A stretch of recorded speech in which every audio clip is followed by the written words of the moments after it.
ওইভাবে নামাজ পড়ো যেই নামাজের মধ্যে আছে মনোযোগ, ওই নামাজ পড়ো যেই নামাজের মধ্যে আছে ভয়। তুমি নামাজটা পড়তে হবে এমন ভাবে বন্ধু, একজন নামাজে দাঁড়ালেন, বন্ধুরে আমার, নামাজে যখন তিনি দাঁড়ালেন, দাঁড়ানোর পরে তিনি বলতেছেন আমি নামাজটা এমন ভাবে পড়তে চাই। কিভাবে পড়ি? ভাই আমি নামাজটা এমন ভাবে পড়ি, যখন আমি নামাজে দাঁড়াই আমার কাছে মনে হয় আমি ফুলচেরাতের পোলের উপর দাঁড়িয়েছি।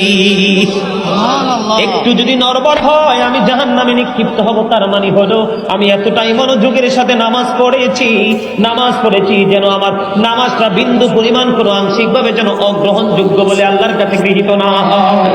তিনি বলতেছেন আমার কাছে মনে হয় রে এটা আমার জীবনের শেষ নামাজ। আমি এতটা ভয়, এতটা আতঙ্ক নিয়ে, এতটা তাকওয়া নিয়ে নামাজ পড়ি।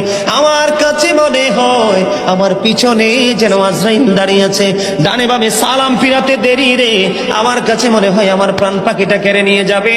আমি যখন নামাজে দাঁড়াই আমার কাছে মনে হয় আমি যেন বাইতুল্লাহর সামনে দাঁড়িয়ে আছি। আমার কাছে মনে হয় আমার ডান দিকে জান্নাত অবস্থিত, বাম দিকে আমার জাহান্নাম অবস্থিত।